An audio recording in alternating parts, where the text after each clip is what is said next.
Hi friends, ఈరోజు మనం హెచ్డి5ఎల్ ఎంఆర్ఎల్ గేర్లెస్ రొటేషనల్ ట్యూనింగ్ ఎలా చేయాలో చూద్దాం ఆన్ సైట్లో. హెచ్డి5ఎల్ MRL gearless rotational tuning F0005 keypad మోడ్లో అండి. 0 అంటే కీప్యాడ్. నెక్స్ట్ F1010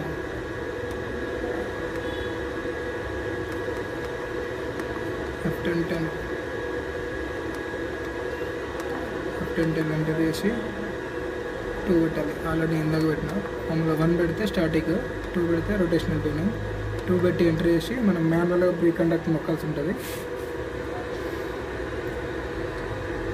మాన్యువల్గా బ్రేక్ కండక్ట్ నొక్కి మనం డ్రైవ్లో 2 కమాండ్ నొక్కితే అక్కడ డ్రైవ్లో ట్యూనర్ వచ్చి అక్కడ మనం మోటార్ రొటేట్ అవుతూ ఉంటుంది స్లోగా.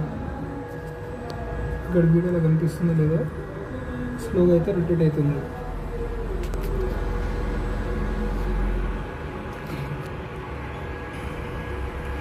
స్లో ఒక డైరెక్షన్ రొటేట్ అయ్యి నెక్స్ట్ ఇంకొక డైరెక్షన్లో కొంచెం తిరిగి ఆగిపోద్ది.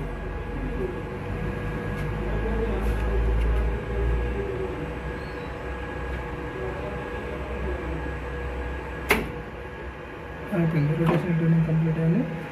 ఇక్కడ ఎర్రర్ ఏం రాలేదు, అంటే F1011 వచ్చేసింది. రొటేషనల్ ట్యూనింగ్ అయితే సక్సెస్ఫుల్గా కంప్లీట్ అయింది.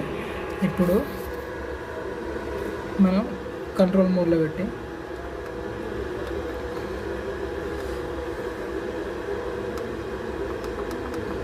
F0005 ఇందాక 0 అంటే కీప్యాడ్, 2 అంటే కంట్రోల్ మోడ్లో పెట్టి ఇప్పుడు మనం మెయింటెనెన్స్లో అప్పు నెక్కినప్పుడు ఈ విధంగా స్పీడ్ అయితే వచ్చేస్తుంది. అక్కడ మోటార్ రొటేట్ అవుతుంది, 300 speed. Next no load rotational tuning చేసేటప్పుడు గెయిన్ పారామీటర్స్ తగ్గించి చేయాలి. F08, F09 parameters rotational tuning చేయాలి. గుర్తుపెట్టుకోవాల్సింది ఏంటంటే రొటేషనల్ ట్యూనింగ్ చేసేటప్పుడు బ్రేక్ కండక్టర్ మాన్యువల్గా ఆన్ చేయాలి. వీడియో నచ్చితే లైక్ చేయండి, మన ఛానల్కి సబ్స్క్రైబ్ చేయండి. Thank you for watching.